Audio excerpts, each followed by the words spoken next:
Today on People Now, Kevin Spacey is now accused of sexual misconduct by 8 House of Cards employees. Kelsey Grammer is awarded half of ex-husband Kelsey Grammer's retirement fund. J-Law got drunk with Kris Jenner and stripped in her closet. What is happening? Don't even remember. Okay, guys, Jelena are not officially boyfriend-girlfriend, but are figuring things out. Meanwhile, The Weeknd has a new handsome devil in his life. And my mom was just looking at her and she goes, "Oh, would you look at that? She's peeing." And I was like, "How do you know?" The stars of Bad Moms Christmas share the truly amazing parenting tips they got from their moms. Plus, My other relationships, we didn't talk. There was no communication. Here, it's only communication. Real Housewives of Atlanta star Shereé Whitfield reveals how dating a man who was in prison is helping them build a stronger relationship. and T-Swift's newest single has arrived. Babies fly like a jet stream high above the whole scene. Loves me like I'm brand new.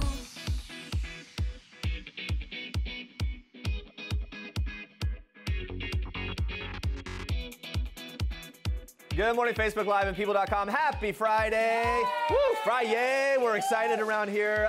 Now, later on in the show, the cast of A Bad Moms Christmas shares the best advice they have ever received from their own moms. But first, we want to know what is the best advice that you have received from your parent. It's our Facebook question of the day. Let us know in your answers, comments below, and we'll get to those a little later. But first, here's what you need to know and what's trending today. 8 employees who work or used to work on the Netflix show House of Cards tell CNN that Kevin Spacey created a toxic work environment on the set of the hit series, and a former production assistant is accusing the Oscar winner of sexually assaulting him during one of the show's earlier seasons, telling CNN that he was driving the actor to set when Spacey allegedly put his hands down the production assistant's pants. The production assistant tells CNN that the touching was not consensual and that he did not tell his managers at the time, saying, quote, "He was a man in a very powerful position on the show, and I was someone very low on the totem pole." The former staffer goes on to allege, quote, "Kevin had few, if any, qualms about exploiting his status and position." The 8 people spoke out anonymously for fear of reprisal. They all allege that Spacey displayed, quote, "predatory behavior on the set, touching employees without consent and making lewd comments towards staffers who were usually young men." People has reached out to representatives for the actor, Netflix, and House of Cards production company MRC in regards to the allegations made to CNN, but did not receive any immediate response. The actor's agency, CAA, and his publicist have since announced that they parted ways with the actor. It's according to Deadline. This comes after Spacey has faced multiple allegations over the past week that he made unwanted sexual advances toward young male actors, including Rent and Star Trek star Anthony Rapp. On Tuesday, Netflix announced it would be shutting down production on season 6 of House of Cards until further notice. And on Thursday, Spacey announced that he is seeking treatment. Kelsey Grammer's ex-wife Camille is getting a big payday. According to court documents obtained by People, the Real Housewives of Beverly Hills star was awarded half of her ex-husband Kelsey's 401k account from the time of their marriage in 1997 to their separation in 2010. The reality star filed for divorce from the Frasier actor in July 2010. Their divorce was finalized in February 2011, with the 62-year-old actor going on to marry his 4th wife, Katie Walsh, just 2 weeks later. Meanwhile, People has confirmed that Camille is engaged to lawyer David C. Meyer. The pair have been dating for more than a year and met in Malibu, where Meyer lives. Now watch this. I've been obsessed with you for a really long time, but can you remember the first time we met? I do, actually. We were at a hotel in New York, and I don't know where we were coming from, but it was late, and we were going up to see this Axel Vavort suite at the Greenwich, I think? Yeah. And I'm getting in the elevator with Kanye, and then the doors are like about to close, and I hear Jennifer screaming, "I love your show!" Like so loud across the whole lobby. There you go. Looks like Kardashian superfan Jennifer Lawrence was finally able to ask her favorite reality star all the questions she's ever wanted. Guest hosting Jimmy Kimmel Live on Thursday, J-Law could not contain her excitement as she interviewed the Kardashian queen, immediately asking, "So do you think it's a coincidence your ex-boyfriend Reggie Bush's wife looks just like you?" Hey, it's a question that we need answers to, people. So many great moments last night, but I think the drunken dinner tops it all. Check this out. Recently, I went over to your mom's house for dinner. Yes. It was everything I could have ever dreamed of. Was it? Yeah. Because I have to say, so Jennifer came over for dinner like 2 weeks ago. Yeah. I've never seen my mom more drunk in our lives. We were worried. I was way more drunk than your mom. You take it easy on your mother. Not possible. It was so funny. I've never seen that. Don't even remember. J-Law went on to explain how she later stripped down in Kris Jenner's closet before begging Kim to style her. The reality star admitting that her rapper husband nearly assisted in the styling, but Lawrence chose to take off all of her clothes instead. Now, although the actress's night was a little hazy, Kardashian helped fill in the blanks, revealing, "You said, I'm not joking, I really want Kanye to style me, and so I said, okay, I come back in, and you're fully butt naked." Can only imagine the rest of that wild night. Other questions Lawrence had for Kardashian West included, do you and Kanye fart in front of each other? How did you pick your surrogate, and why didn't you ask me? And finally, have you talked to O.J. Simpson since he's gotten out of prison? Spilling all the tea there, and a big thank you to Jennifer Lawrence for really asking all the questions that we didn't even know that we wanted or needed to be asked. Now watch this. It was a lot of verbal, emotional abuse, and we have had some physical altercations. And where did you put that as these years have gone on? I suppress it. I've not talked about that for 10 years. I've never talked. Sheree Whitfield opened up about the alleged abuse that she endured from her now ex-husband Bob Whitfield on the reunion show last season. At the time, Sheree admitted to keeping her 3 kids in the dark about it, but since then, things have changed and the floodgates have opened. I have talked to them. And that's something you'll see play out on a show as well. But it was very hard. You know, you want your kids to always think that, you know, that you're great and that, you know, the things that you tell your kids not to do, I did. So it was very embarrassing, and, you know, I just felt really like I let them down. I never would have addressed the issues had they not come up during taping. This season, I mean, I've kind of buried that part of my past for years, for at least 10 years. So for me to talk about it, and for it to empower so many people, that made me feel good. So, and honestly, it was like a weight lifted off my shoulders, like something I had the shield on that I'm trying to hide from everyone, and it's out there, so I'm good. I've had so many people reach out to me about their, telling their stories and saying that, you know, they can relate to some of the things I was going through, or I helped them get through a situation, which is wonderful, because part of the problem is we are, as women, or as a victim, or I'm a survivor, let's go back. Sure, right. As a survivor, we feel we're embarrassed, we don't want to talk about it, and it's about getting, you know, me speaking and telling my story has enabled other women to speak up and tell their stories and, you know, kind of get away. Yeah. And I've also become an ambassador for the National Coalition Against Domestic Violence.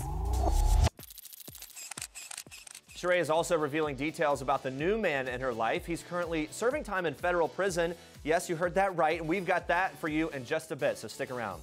Well, guys, we've been hoping, wishing, praying all week for Justin Bieber and Selena Gomez to just get back together already. We're, at this point, strangely obsessed with the whole thing, and that's fine. We may have some more information from an insider close to the situation. Don't go anywhere. In the meantime, The Weeknd's got something new in his life to keep him warm at night. Yes, We're excited about that. Let's check in with Facebook Live. We're asking, what is the best advice you've received from your parent? Suzanne says, my mom's advice, speak up for yourself. You have a voice, use it. Fran says, my mom's advice, you can't love someone else until you love yourself. That is very good advice. Great advice. More of that coming. Let us know your comments below, and we will get to them soon. But first, more for us in Star Trek. Yes, we've been talking about this huge breakup. Well, Selena's ex got something else. Keep her warm at night. Him warm at night, like you said. We're kicking off Star Treks with The Weeknd's new puppy. I mean, what else can you do when your ex-girlfriend starts casually hanging out with her ex-boyfriend, who just happens to be Justin Bieber? Of course, you get a new puppy. The Weeknd welcomed his own four-legged friend just days after news broke of his breakup with Selena Gomez. And look at this adorable little pup. So fans are thinking the dog may have replaced Gomez's pet Charlie, aka the puppy the pair reportedly adopted together. Well, as we reported, a source revealed the former couple struggled to maintain a solid relationship because of their schedules, and their travel played a big part in their split. Well, gotta say though, both seem to be doing just fine. Puppies and Bieber bike rides, I mean, the perfect breakup remedies. All right, now watch this. My babies fly like a jet stream high above the whole scene, loves me like I'm brand new. Well, it looks like our girl T-Swift has another catchy tribute to her man, Joe Alwyn. The singer's latest single, Call It What You Want, is song number 4 off of her new album. In the first verse, Swift sings that her castle, quote, crumbled overnight. Now we're thinking that's about her public breakups from Calvin Harris and Tom Hiddleston, maybe her feud with Kim Kardashian and Kanye West. Well, she teases her disappearance from the public eye before gushing about her boyfriend, singing, I want to wear his initial on a chain around my neck, not because he owns me, but because he really knows me. The Grammy winner teased the track Thursday morning on Instagram, with fans jumping on theories that the song is a follow-up to her 2008 smash hit Love Story, because Swift references running away with her prince in both songs. Well, Call It What You Want marks the 3rd love song off the new album. Ready For It and Gorgeous are also reportedly about her relationship with Alwyn, who she's been quietly dating for a year. We'll definitely can't wait to hear the whole thing. And those are your Star Tracks for today. All right, guys, still ahead. Reality star Sheree Whitfield shares details about her dating a felon. Plus, wait until you hear the advice Mila Kunis got from her mother about diaper duty. But first, snap! Game of Thrones actor Jason Momoa and Cosby Show alum Lisa Bonet have officially tied the knot. A source confirms to People that the couple wed in early October in a very intimate celebration. Congratulations. So sneaky. Yeah. Model Chrissy Teigen looked stunning in that black gown for a night out in Hollywood on Thursday to celebrate the Revolve Awards. And that slit goes on for miles there, Jimmy. Miles and miles. Mindy's mini project. Pregnant Mindy Kaling shared the first photo of her baby bump on Instagram. The actress posed in the sound booth as she had her last recording session for the final series of her TV series, The Mindy Project, final session of her TV series. And man, we cannot wait for that baby. I know, all that glitters is indeed gold. Elizabeth Hurley is sizzling in a black and gold sequin bikini. The beauty posted a video of her on Instagram soaking up some sun in a glittering gold triangle top during her luxe vacation in the Maldives. I think I need a vacation like that. Me too. And guys, Woody Harrelson becomes President Lyndon B. Johnson in Rob Reiner's new political drama LBJ, the movie following the fascinating challenges LBJ faced taking over the presidency after the Kennedy assassination. Actor Michael Stahl-David, who fans may know as a DEA agent in season 3 of Narcos, plays Robert F. Kennedy in LBJ. Got plenty of quality time with the one and only Woody Harrelson and learned some important lessons about that man all along the way. Watch. And he's very competitive. Oh, wow. Including like in a game of like, this is the funniest thing, was like playing keep away with him and his 11-year-old daughter in their pool, and he was like gonna take me out in keep away. Don't mess with Woody Harrelson So on a competitive front. Yeah, in anything. You remember that white men can't jump character. I'm gonna get a little competition, because if not, hey, I want to get a sweat. I got better things to do with my Saturday, you know? I mean, like, that's part of his nature. He's cracking jokes on the field, you know what I mean? Right. And he's just like, he's super competitive and in a fun way. Yeah, it turns out White Men Can't Jump was just him. That was Woody Harrelson. A Bad Mom's Christmas is just what we need to get in the holiday spirit. And Mila Kunis, Kristen Bell, and Katherine Hahn are sharing some truly great and practical parenting advice from their own moms. Take a look. But the one thing that my mom did that I was like, you're mom, is I was holding Wyatt. She was maybe 2 days old. And my mom was just looking at her and she goes, oh, would you look at that? She's peeing. And I was like, how do you know? Like, I literally was like, she was covered in a diaper. She was totally cooperating. I was like, no. Because of her face. Because of her face. Her nose flared and this little part turned white. And my mom was like, well, look, you can just tell. And I was like, clearly a mother. Yeah. And then I was like, never would I have ever known that. My mom gave 2 pieces of advice. One was the days are long and the years are short, if I remember. And then another one was, when you're in doubt, don't. Like, which is just a good life advice, I think. If you're waffling, there's a reason. My mom said, which is what my grandma used to say a lot, is you can be anything, but you can't be everything. Ooh. That's real good. Good job, Graham. Good job, Graham. Good job, Grandma. It's my destiny. I will never say never. I will fight. We are never saying never too. The Justin Bieber, Selena Gomez comeback we've been waiting for might just happen. An insider telling People that the two are not officially boyfriend and girlfriend yet, so we all need to just calm down for the time being. But the insider confirmed that the exes are, quote, figuring things out as they spend time together, and that, quote, no one would be surprised if they gave it a real go. So much news this week. First, Gomez and Bieber were spotted hanging out more and more following Gomez's split from the weekend, riding bikes together through LA. Gomez even cheering the Biebs on at his hockey game on Wednesday night. It's so sweet and adorable. We're keeping our fingers crossed over here that these two crazy kids can just work it out together. Who's your new boo now? My new boo? Who's calling from? An inmate at a federal prison. Do I know? Maybe. What? What is it about him? He's a con artist. I hope he don't con her out of Chateau Shereé. Oh, man, leave it to the ladies of Atlanta to bring out all the drama. The hit Bravo reality series returns for season 10 this Sunday, and boy, is there lots to catch up on. OG housewife Shereé Whitfield has a new man in her life, but he is serving some time in federal prison for an alleged white-collar crime. Now, despite their unconventional romance, Shereé says dating her jailed beau is actually helping their relationship. Check this out.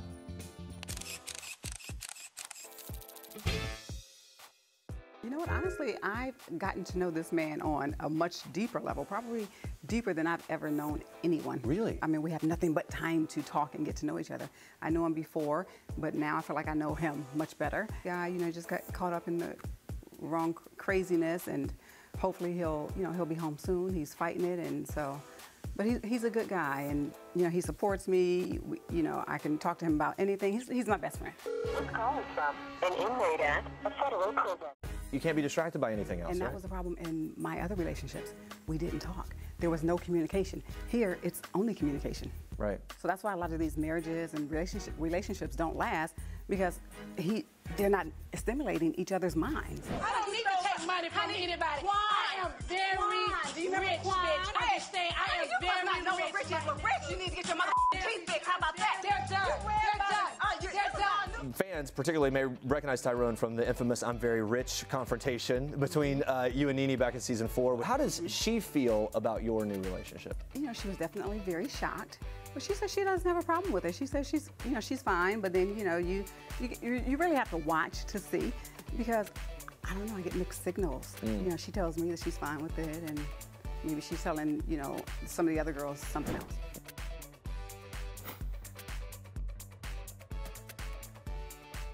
Well, our friends at Toyota are going global. Toyota is launching its new Start Your Impossible campaign this week in 24 countries around the world. It's all about ways we can create a society that gives everyone the ability to overcome challenges, make their dreams come true, and never give up along the way. Well, we can definitely get on board with that. Toyota teamed up with 100 Olympic and Paralympic athletes and other individuals for the campaign, including Tatiana McFadden, the world's leading wheelchair racer who has won 17 Paralympic medals for the USA. It's so amazing. And Brad Snyder, an American Paralympic swimmer and former captain of the U.S. Naval Academy swim team, who won 3 gold medals at the Paralympic Games in Rio last year. The campaign is all about mobility for all and giving everyone the chance to achieve their impossible. Right on Toyota.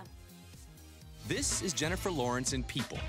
This is Jennifer photobombing Taylor Swift, and Sarah Jessica Parker and Liam Hemsworth, proving that while we all love the fashion of the red carpet, it's people who steal the show. People. The details make the story. Prince William was dressed to the nines Thursday night to support one of the many causes close to his heart, wildlife conservation. This at the Tusk Conservation Gala in London, where he gave a speech condemning the, quote, barbaric illegal wildlife trade. This man is literally saving the world. Joining me now with the latest on everyone's favorite royal fam is our royal correspondent, Imogen Lloyd-Webber. Thank you so much for being here. Good morning. Good morning. Good to see you. Now, Prince William, he's having a busy week. He was out last night. He's going to be making an appearance at another very important event today. Tell us about that. In less than an hour, Prince William will attend the Metropolitan Police Service Passing Out Parade. It marks the graduation of 182 new recruits from the Met's Police Academy in Hendon, the largest and most comprehensive police training school in the world. Yeah, Prince William will take the salute, inspect the parade, and after the ceremony join a short reception with some of the graduating officers who received the highest honours during their training. He'll also plant a tree in the Memorial Garden to commemorate his visit. Fun fact, Jeremy, royals have to plant trees a lot, so it's something they get surprisingly good at. Oh, I did not know that. I don't want to leave out Prince William's brother, Harry. I don't want him to feel bad. So earlier this week, Prince Harry was on this side of the pond in Chicago to attend the Obama Foundation's inaugural summit. He said some sweet things about his mother, Princess Diana, who died when he was just 12 years old. Let's take a look at what he said. In society, we suffer from this illusion or this reality, I suppose, where some problems become so big that nobody wants to get involved. She was the one that changed that. And I will always look up to her as being, you know, my ideal role model, because everything that she did and the way she did it was having an impact. It was making a difference. But at the same event, he revealed Princess Diana hasn't always been an inspiration for him, at least not in the way that we just heard. And why is that? Her death made Prince Harry question her philanthropy and whether it was worth it. He said, quote, "I think what happened to my mum probably put me a step back, thinking, how could someone who did so much for the world and did so much for everyone else be treated like that by a certain institution?" We've talked before how Prince Harry is his mother's son. He's honest and open, and that's one of the reasons he's always connected. Yeah. Prince Harry has been seen as the rebel royal. Remember Las Vegas? Anyone? Yeah. Of course. But he's now 33 and he's really come into his own. Prince Harry revealed, quote, "It takes a bit of getting used to, but once you understand the privileged position that you're in, you go to spend the rest of your life giving back and gaining the trust and respect of the general public." That's what he's doing, Jeremy. Yeah, really good perspective. Yeah. He's certainly following in his mother's footsteps now with his philanthropy. How does he approach that work to make sure that he really does make a difference? Prince Harry is following his mum's approach with his work such as his International Invictus Games, his Royal Foundation, and supporting the Queen in his trips around the world. He called Princess Diana his ideal role model and also said, quote, "Because of the position that we're in, you're not in it for 4 years, 8 years, you're in it for life."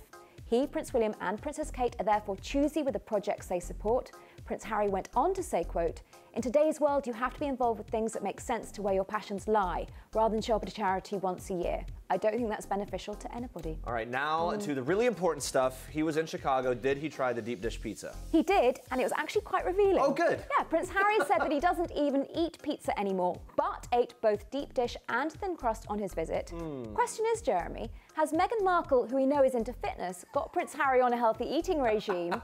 Royal watchers seriously have been commentating that he's currently looking fitter and trimmer than he has done for some time. Let the skeptical or the criticism or the observations begin, whatever they are. Whatever they are. But good for him. If he's more healthy, that's a good thing. Not to be outdone, this week saw Princess Kate making a solo appearance too, her first since the big third pregnancy announcement. Where was she? We're all looking out for the baby bump and all things. Tell us about it. Okay, Princess Kate, who comes from a family of big tennis fans, showed up at the National Tennis Centre in Roehampton. She was in athletic gear, which basically covered up her bump. Princess Kate took part in a Tennis for Kids session. The programme encourages children aged 5 to 8 to play her favourite sport. She took over as patron of the All England Lawn Tennis and Croquet Club, which hosts the Wimbledon Championships last year from the Queen, who spent 64 years in the role. Now, apparently, Prince George likes whacking tennis balls. Future Wimbledon champion, maybe, Jeremy? I don't think it's too early to say that. That's your royal record. Thank you so much, Imogen. Thank you. All right, let's check in with Facebook Live one last time. We're asking, what is the best advice that you've received from your parent? All right, Coral says, my mom's advice, the 20s are the time of your life, go have fun. Oh, that's good advice. I know, if you're in your 20s. I can't even remember him. Dawn says, in hindsight, my mom said she wouldn't have spent so much time worrying about my messy room when I was growing up. Time wasted. That's actually really good advice. Jill says, my mother's best advice was to keep a job you love, make your own money, and keep control of your finances. I don't know. Easier said than done. It's easier said than done, for sure. Ahmed says, best advice, live and let live. And Anna says, you can bake anything at $3.50. That's great. That's hot enough. What's yours? What was your best advice? From my mom. My mom worries, and she tells me not to worry. We're both like worriers, so don't worry about it. Yeah, that's good. That's a good one. It's like chill. Mine was, my parents said, they just said like, hey, you just be you. And I immediately grabbed a hairdryer and put my hair into a I don't know if that was good advice. I'm not sure. Maybe change it a little bit so you can be tolerable. Coming up next week, singer-songwriter Andy Grammer opens up about becoming a first-time dad to an adorable baby girl and what to expect from his new album, The Good Parts. Plus, singer and reality star Tamar Braxton spilling some tea on the new season of WeTV's Tamar and Vince. We can't wait for that. Thank you so much for watching. For now, we leave you with one last thing from Hawaii 5-0 actor Bieber Koale. Have a good weekend. Bye, guys. Hi, I'm Bieber Koale, and this is one last thing. Last song stuck in my head, Push It by Salt and Pepper. Push it good. Push it real good. The last time I couldn't stop laughing was on set of Hawaii 5-0, and Jorge, one of the cast members, just dropped the line, and I couldn't stop laughing for about 5 takes. The last guilty pleasure was last night in my hotel room. I probably emptied out the sweets that you have in the little mini thing. So.